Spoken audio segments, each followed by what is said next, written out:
if you had attended this class. I do not know whether you had attended this class, but I had actually uh, discussed the poetry of William Wordsworth. So now, today, we will be discussing the poetry of Samuel Taylor Coleridge. Now, Samuel Taylor Coleridge, he was a very good friend of Wordsworth's, and he had collaborated with Wordsworth in this first collection of poems, that is the Lyrical Ballads, which was published in 1798. Now his dates are 1772 to 1834. He was born 2 years after Wordsworth but died uh, quite some time before him. Now Coleridge was both a poet and a critic. So though Wordsworth had written this preface to the Lyrical Ballads, which we had discussed yesterday, now where he had enunciated his theories of poetry, we can see that in the case of Coleridge, he was not only a poet but also a critic, a fine and a celebrated literary critic. And there is a particular work which is titled Biographia Literaria, which was published in the year 1817. We would refer to that. Uh, you can see the name of that work towards the end of this slide. Now, in that work, that is not a poem but a prose work, but that's a critical work where Coleridge had explored his theories of imagination, dreams, and the supernatural. So he was a close collaborator with Wordsworth, and he contributed to the Lyrical Ballads.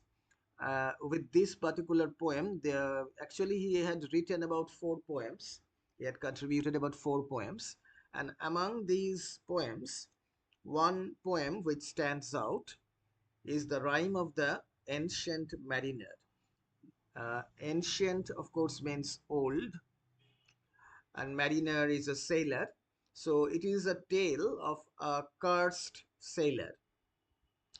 And you know that Wordsworth, while Wordsworth had uh, uh, he had written about his experiences uh, with the poor rural people and the way they communicated. That is, he tried to present their language, their simple language. Coleridge was, in fact, he was more interested in presenting the supernatural world. So, uh, this particular poem, The Rime of the Ancient Mariner, it is a haunting narrative. It fuses Christian symbolism with Gothic horror. So, there is this element of supernaturalism and this element of Gothic horror. So something that is beyond this, that beyond the comprehension of human beings. And Coleridge distinguished himself from Wordsworth by focusing less on rustic simplicity and more on the mysterious forces of the mind. So obviously, as you can see, that as I said just now, William Wordsworth was interested more in depicting the rustic life, the life of the poor farmers and peasants in the villages. But Coleridge was not doing that. He was, in fact, more interested in focusing on the mysterious forces of the mind. So his fragmentary poem Kubla Khan, now this poem is prescribed for you in the syllabus, and when you would be studying in semester 5, so you will have to read this poem along with Tintern Abbey. So Kubla Khan is a remarkable poem, and here you will find his gift for dreamlike imagery. So the poem is, as Coleridge had claimed, that he had got this poem in a dream, and it is filled with exotic landscapes and symbolic suggestions. So this is Kubla Khan, where Kubla Khan is the legendary or the historical king of China, and he is the descendant or uh, grandson of Genghis Khan. So Kubla Khan, how he built his palace, summer palace, in a place called Xanadu. So that is related in this particular poem, Kubla Khan, which is titled Kubla Khan. Now, as you know, uh, let us look at Coleridge's contribution. So, it is filled with a dreamlike imagery, exotic landscapes, and symbolic suggestions. And there is another poem which is unfinished, which is titled Christabel, which evokes medieval chivalry, witchcraft, and psychological ambiguity. So, it is the story of a maiden named Christabel. Now, there, as you know, when I was talking about the different features of Romanticism, I had mentioned that one of the features was the looking back to the medieval period. And so, here in this particular poem, Coleridge had uh, created this atmosphere, this setting of a medieval kind of a scenery. And he was also trying to depict the evil effects of witchcraft.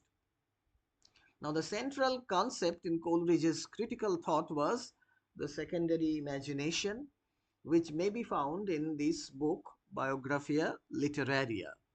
Now, what is secondary imagination? It is a creative force that transforms the material of experience into artistic beauty. So, the poet, all romantic poets, they are of course reliant or they rely on imagination. That is the primary faculty of a poet, as the romantic poets have enunciated, and of course Wordsworth had talked about that.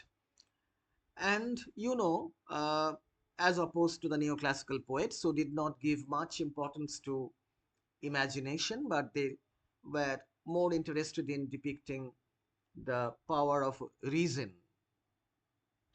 Now, as you can see, this concept of secondary imagination, what it about? It is a creative force.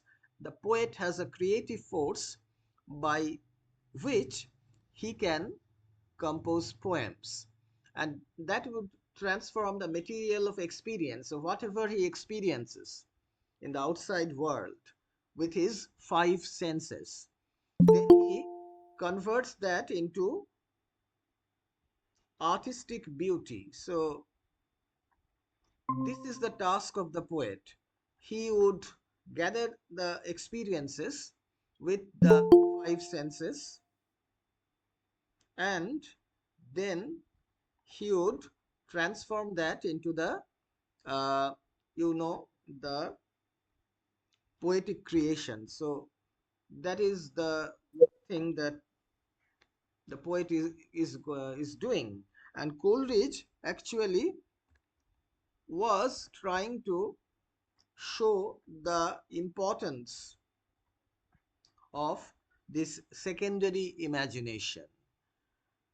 He would create poems of artistic poems which would depict different aspects of romanticism.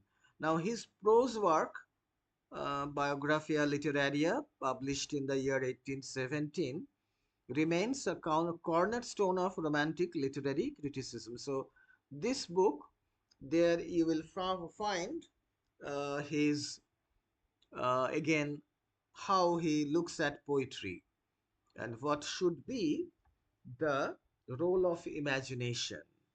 Coleridge's poetry is characterized by musicality, emotional intensity, and an ability to render the supernatural with a sense of psychological reality. So, you will find in Coleridge's poetry this musical quality which is there.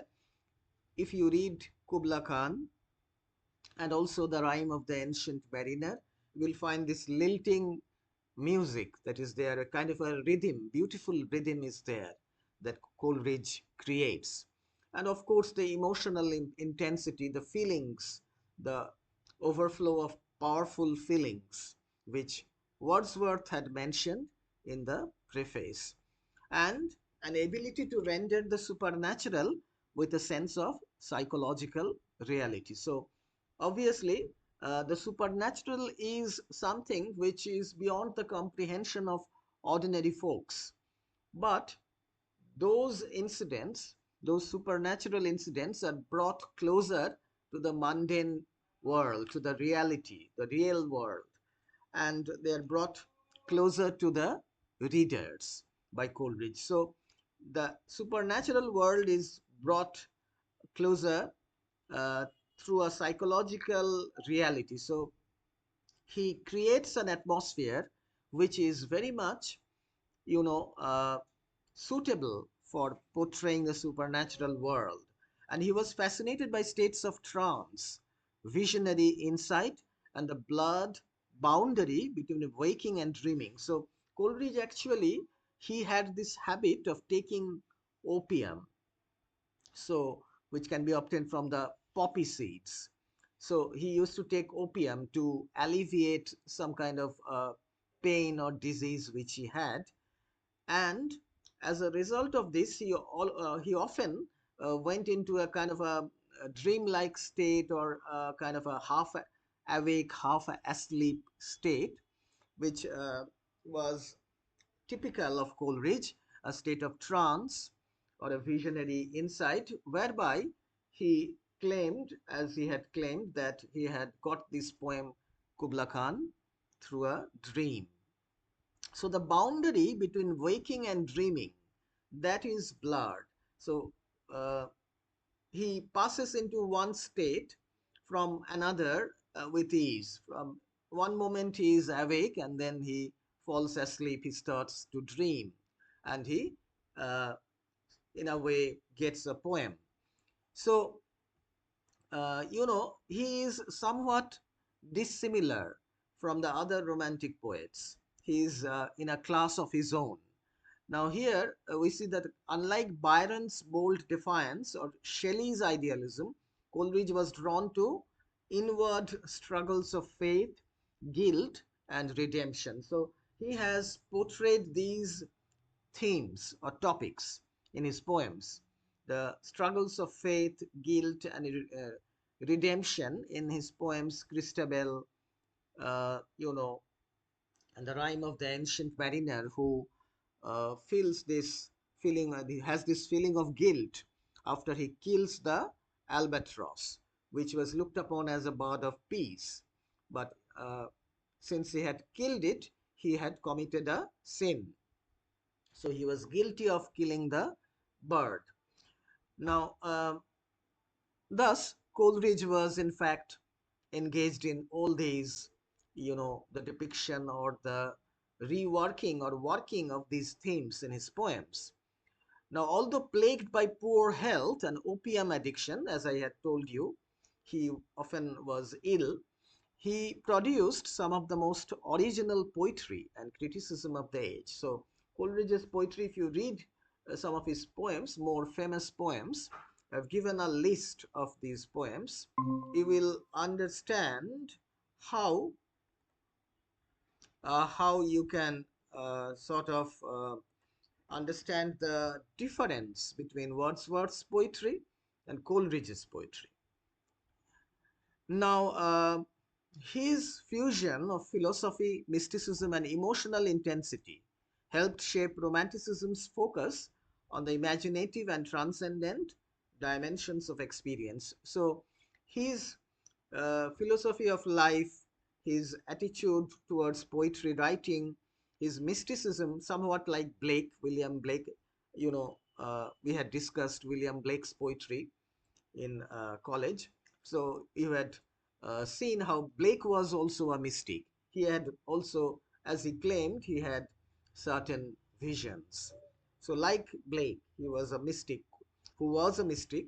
Coleridge also claimed that he had certain dreams and visions, and the emotional intensity it helped to shape his focus on the imagination and this transcendent dimension, that is moving away from the mundane existence, the everyday reality, to a higher plane of existence. So a supernatural, or a kind of a, if one can go beyond this mundane existence. So that is the kind of experience or feeling that Coleridge talked about. Now, so this is a short, you can say, a kind of a introduction to Samuel Taylor Coleridge's poetry. Now, some of his major works, of course, lyrical ballads, that was published jointly with Wordsworth. And it included this poem, which we have already talked about, the Rime of the Ancient Mariner. It's a remarkable poem. Then some of his other poems, Christabel Part 1, published in 1797 to 1800. And there was another part 2 also. Kubla Khan, which was written in 1797, but it was published later, long after, almost 19 years later, in the year 1816, at the request of Lord Byron. Then he has this poem, Dejection and Ode, published around 1802 to 3.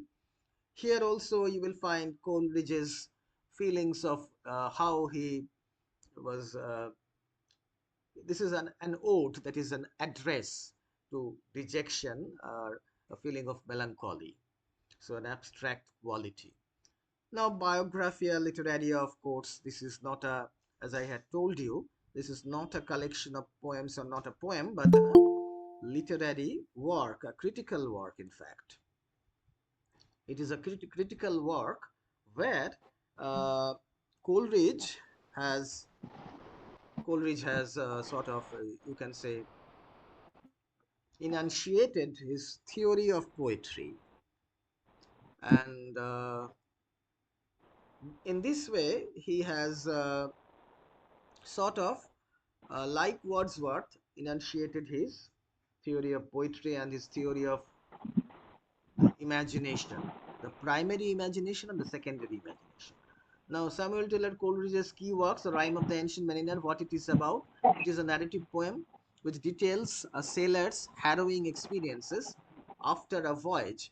Now, it is known for its themes of guilt, redemption, and the supernatural. So, as I had told you, uh, the ancient mariner was traveling on a ship with his mates, but they ran out of food and water after he had killed this albatross, which came flying and rested on in the ship. But the ancient mariner committed this crime of killing the albatross. So it is a kind of a supernatural effect, how the ghostly figures, how they came and surrounded the ship, and all those uh, unearthly happenings. Now, Kubla Khan, this is a fragment of a longer poem inspired by a dream, as Coleridge had said. It is notable for its vivid, otherworldly imagery and its exploration of the creative process. So, in the it is divided into three sections, and in the last section, you will find there is a very stunning imagery of an inspired poet, a poet who is a frenzied poet, as uh, inspired by, all kinds of emotion. And the figure of the poet is a very frightening one. So Here in this poem, in the last part of this poem, Coleridge explores the nature of the creative process, how a poem is created. Christabel is an unfinished narrative poem exploring supernatural themes and the potential for redemption through innocence. So, the innocent maiden, Christabel, is sort of led astray by the witch, Geraldine. And if you read the poem, you will find all these supernatural elements are there. So, you know one thing, many of Coleridge's poems were unfinished. He was a kind of a not a very a person who could sit down and complete a poem. So, whatever took his fancy, he started writing, and it was a kind of the way he wrote poetry. And he was like this. Often he started a poem, he completed some of the stanzas, and then he left it off. And it remained like that. So it was never finished. So Christabel is like that. And Coleridge's Kubla Khan, it is also a kind of fragment, which he has himself said that it's a fragment. Frost at Midnight, this is a reflective conversation poem where Coleridge contemplates the natural world and the individual mind. So here there is this interaction between the natural world and the poet's mind. This lime tree bower my prison, it is another conversation poem where Coleridge is addressing the readers. Here, of course, the theme is slightly different. It celebrates nature and friendship. And here, actually, this was written when Coleridge was confined to his room or his house by a foot injury. So he couldn't go out, and he had written this lime tree bower my prison. So he was imprisoned in his own house, as it were. And I had mentioned this poem, Dejection and Ode, which is a very personal and introspective poem addressing the poet's own struggles with creativity and emotion. So, this is a poem which uh, deals with certain emotions of the poet, deep emotions of the poet when he was struggling with how to write write the poems, and he was perhaps feeling a kind of a lack of inspiration, perhaps. So this is the some of the important poems. He has other poems also. These are only some of the poems that Coleridge had written. Of course, he uh, was also engaged in critical analysis uh, by looking at the primary and the secondary imagination and the difference between fancy and imagination. So, if you are interested if you do your MA in English, you might have to read Coleridge's portions from Coleridge's Biographia Literaria. Though in a further in the UG syllabus, I saw this portion from Biographia Literaria. So that's later on. I think you will get that kind of a text. This text portions from this text. So this is Samuel Taylor Coleridge's contribution or his achievement in the field of romantic English romantic poetry. Now we will move on to a minor romantic poet who is Robert Southey, 1774 to 1843. Now, Robert Southey, he was a friend of Wordsworth and Coleridge, and he was a part of these lake poets. The lake poets, he belonged to this category of the lake poets, and he was the poet laureate from 1813 until his death. Until his death. Uh, yes, Rubina, you want to ask me something? You have, Yes, sir. yes, what is it? Sir বলছিলাম যেটা একটু আগে পড়িয়েছেন AC কটরেজ, এটা একটু Bangla analysis দিলে একটু ভালো হয়। বাংলা? হুম হুম। ও মানে, বাংলার সঙ্গে একটু দিলে আচ্ছা, আমরা একটু বেশি বুঝতে পারি বাংলা মিডিয়াম। বুঝতে পেরেছি। ওকে, আইল আই উইল ট্রাই টু, মানে মাঝে মাঝে একটু বাংলা বলা, তো ঠিক আছে। ওকে। ওকে। হ্যাঁ, আচ্ছা, কোলরিজের এটা কি দরকার তোমার একটুখানি, কোলরিজের হ্যাঁ হ্যাঁ স্যার, হ্যাঁ স্যার একটু বললে ভালো হয়। আচ্ছা, তাহলে যেটা বলার আছে, I will mix Bengali with English. ইংলিশে তো বললাম। হুম অ্যাকচুয়ালি কোলরিজ শুধুমাত্র একজন কবি ছিলেন না, he was also a critic. Critic বলতে যেটা বোঝায় সমালোচক। এবং উনি আহ, বিভিন্ন থিওরি ওনার আছে, যেমন ওয়ার্ডসওয়ার্থের আছে। যেমন Wordsworth preface to the lyrical ব্যালাডস লিখেছিলেন আহ, ওনার নিজের থিওরি অফ পোয়েট্রি এই বিষয়টা নিয়ে। সেই রকম ভাবেই কোলরিজ ওনার যে বায়োগ্রাফিয়া লিটারারিয়া, এই যেটা লাস্টে দেখছো, that was published in 1817, এখানে he had actually enunciated বা উনি বলে ওনার যে ফ্যান্সি এবং ইমাজিনেশন, ইমাজিনেশন এবং ফ্যান্সি, তার মধ্যে যে ডিফারেন্স আছে সেইটার সম্বন্ধে বলেছিলেন। এবং প্রাইমারি ইমাজিনেশন এবং সেকেন্ডারি ইমাজিনেশন, প্রাইমারি বলতে মুখ্য যেটা, আর সেকেন্ডারি বলতে যেটা গৌণ। সো এই ধরনের দুটো ইমাজিনেশন কিরকম, সেগুলো কবিদের কিভাবে মানে কাজে আসে বা এই ধরনের ব্যাপার, এগুলো নিয়ে। এবারে যদি আমরা ওনার কবিতা নিয়ে বলি, হি ওয়াজ ডিফারেন্ট ফ্রম ওয়ার্ডসওয়ার্থ। ওয়ার্ডসওয়ার্থের কথা জানো, তিনি একজন nature lover. He was very much concerned with যে গ্রাম্য মানুষের জীবনযাত্রা, খুব সরল সহজ যেসব মানুষজন, তাদের যে ভাষা, এটা উনি প্রিফেসে বলেছেন যে গ্রামের মানুষের ভাষাই হচ্ছে সব থেকে আহ, মানে কবিতার মতো আর কি, সেটা সব থেকে বেশি সুন্দর, তার মধ্যে কাব্য আছে। সো কোলরিচ কিন্তু উনি যেটা করতেন, উনি, হ্যাঁ উনিও রোমান্টিক পোয়েট, অবশ্যই যে মেজর রোমান্টিক পোয়েট, কিন্তু উনি একটু ডিফারেন্ট। উনি এইসব গ্রাম্য বা এই life, he did not try to depict all this things. বরঞ্চ উনি তো ওই সুপার ন্যাচারাল এলিমেন্টস, মানে ভৌতিক বা আধা ভৌতিক এই জিনিসগুলো, যেটা রোম্যান্টিসিজমের একটা অবিচ্ছেদ্য অঙ্গ, একটা ফিচার, যেটা সুপার ন্যাচারালিজম। সুপার ন্যাচারালিজম বলতে যেটা ন্যাচারালের বিয়ন্ড ন্যাচারালিজম, নেচার, যেটা কিনা সাধারণভাবে আমরা অনুধাবন করতে পারি না। So something like that.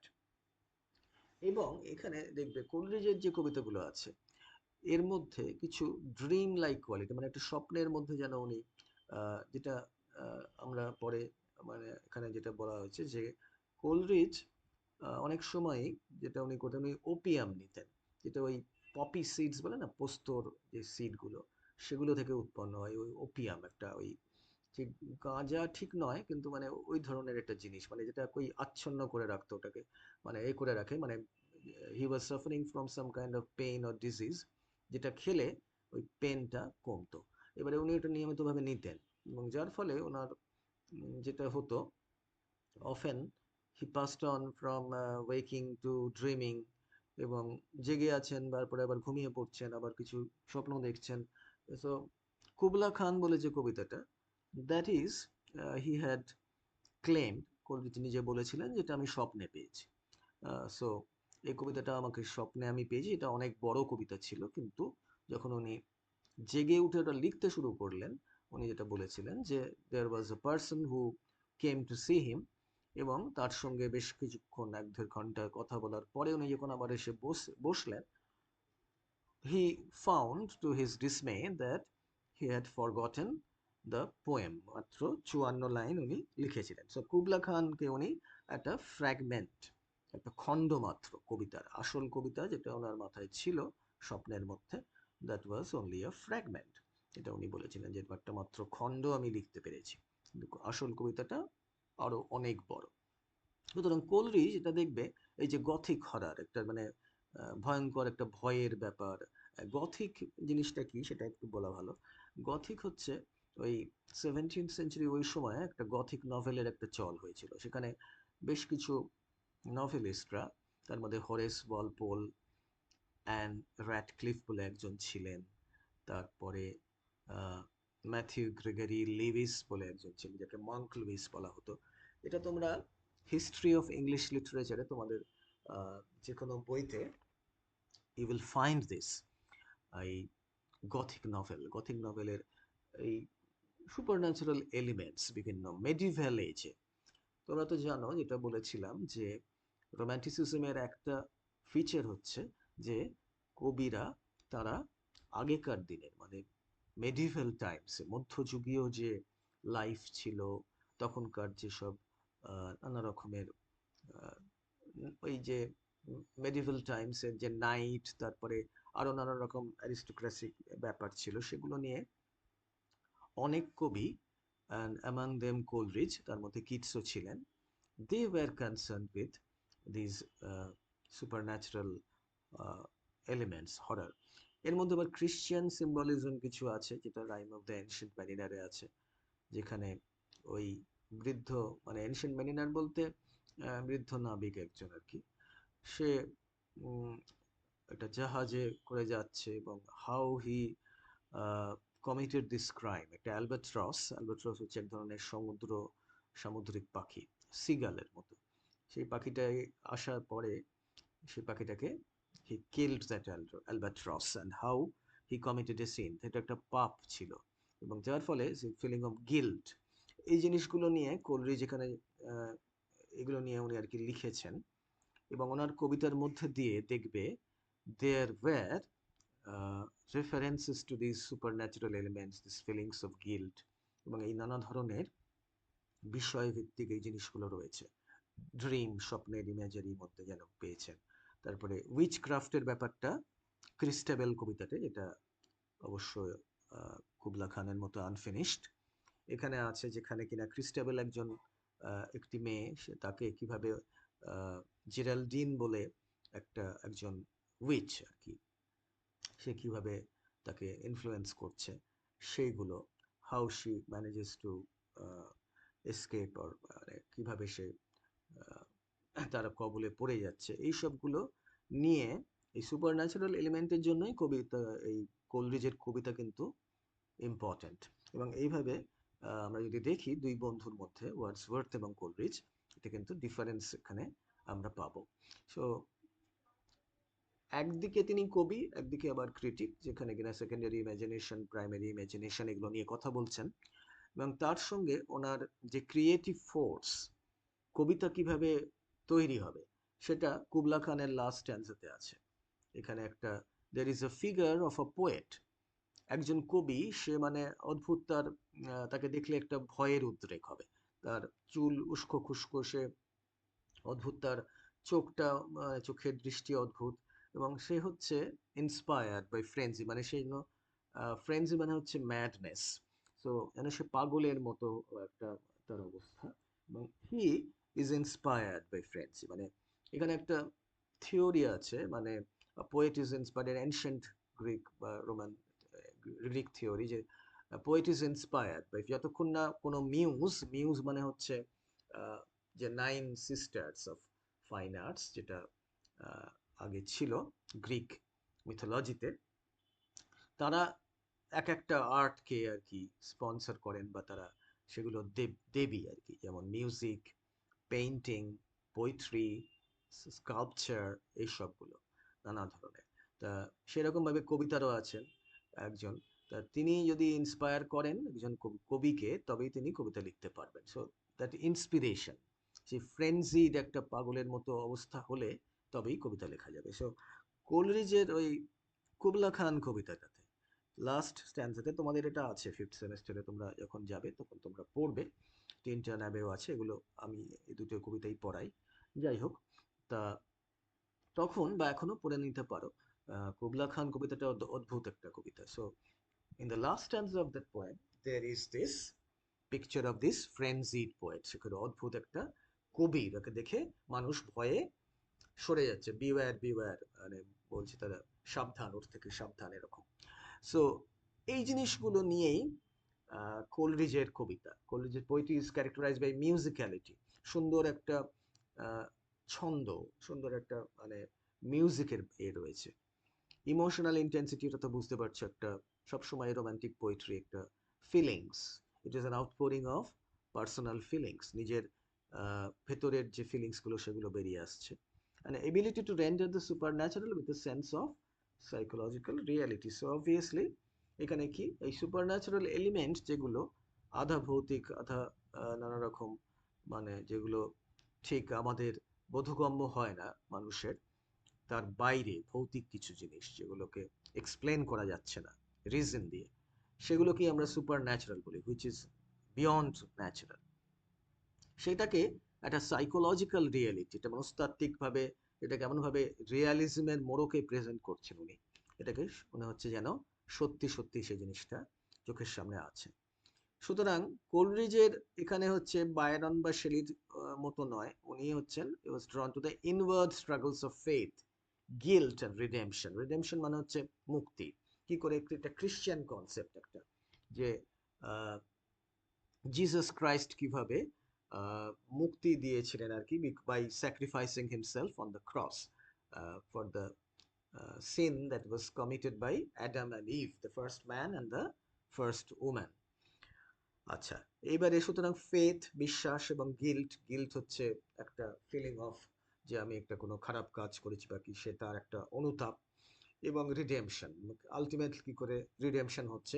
Rhyme of the ancient মেরিনারে, এই মেরিনারের কিন্তু রিডেমশন হয়নি, তার তার যেটা শাস্তি হয়েছিল যে সে অদ্ভুতভাবে তাকে আর কি এই কাহিনীটা তাকে বলতে হতো, কোনো যে কোনো একজনকে আর কি অচেনা লোকজন কাছে তাকে বলতে হবে এই কাহিনীটা, এই যে সে প্রথম থেকে সেই যে কাহিনীটা কিভাবে সে অ্যালবাট্রসকে মেরেছিল বা তার আগে তার পরে কি হলো সেটা, ইয়েস টু, সেখানে ওই কবিতাটাতে আছে যে he is telling the story, rhyme মানে হচ্ছে একটা স্টোরি আর কি, ন্যারেটিভ, সেটাতে সে বলছে একজন ওয়েডিং গেস্ট, একজন ওয়েডিং গেস্টকে, একজন বিয়ে বাড়িতে একজন গেছে, তাকে ধরে সে ওইভাবে যে কাহিনীটা, সে wedding guest is in state of trance, যেন একটা অদ্ভুত ঘোরের মধ্যে, ট্রান্স মানে হচ্ছে একটা ঘোরের মধ্যে থাকা। সো এটা যেন একটা কি বলবো কম্পালশন ফর দ্য এনসেম্বলি, তাকে এটা না বললে তার মুক্তি নেই, মানে তাকে এটা বলতে হচ্ছে, এটাই তার শাস্তি।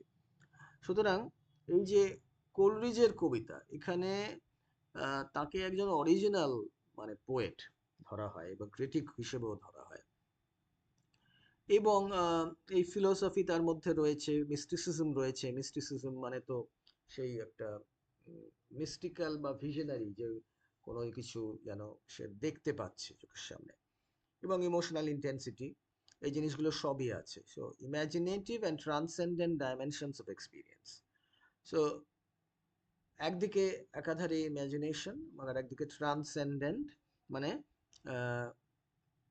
পেরিয়ে যাওয়া কোনো এক্সপিরিয়েন্স, আমাদের যে যেটা এক্সপিরিয়েন্স আমরা করছি, যেগুলো আমরা আমাদের পঞ্চ ইন্দ্রিয় দিয়ে আমরা যেটা দেখছি বা শুনছি বা আহ, নানাভাবে আর পাঁচটা ইন্দ্রিয়ের দ্বারা সেভাবে যেটা করছি, তার থেকে যেন লিমিটটা ক্রস করে আরো এমন কিছু জিনিস যেটা এই ইন্দ্রিয়গুলো দিয়ে অনুধাবন করা যাচ্ছে না, transcending, that is moving beyond the five senses, এবং সেটা সুপার ন্যাচারাল এলিমেন্ট, এগুলোকেই সুপার ন্যাচারাল এলিমেন্ট বলা হচ্ছে। সো দিস ইজ, আশা করি মোটামুটি বুঝেছো, কোলরিজের কবিতা হচ্ছে এইরকম, it is different from Wordsworth's poems, and his view of poetry সেটাও আলাদা, ওয়ার্ডসওয়ার্থের থেকে আলাদা। ওয়ার্ডসওয়ার্থ যেমন মানুষকে নিয়ে কারবার তার, সাধারণ গরিব গ্রামের মানুষ, কোলরিজ হচ্ছে একটা এমন কিছু লোক যারা আর কি এরকম ভৌতিক ঘটনার শিকার হয়েছে, বা নানা রকমের অদ্ভুত কিছু ঘটনা যেগুলো সহজে রিজন দিয়ে, যুক্তি দিয়ে এক্সপ্লেন করা যায় না। এই হচ্ছে কোলরিজের ওয়ার্ল্ড অফ পোয়েট্রি।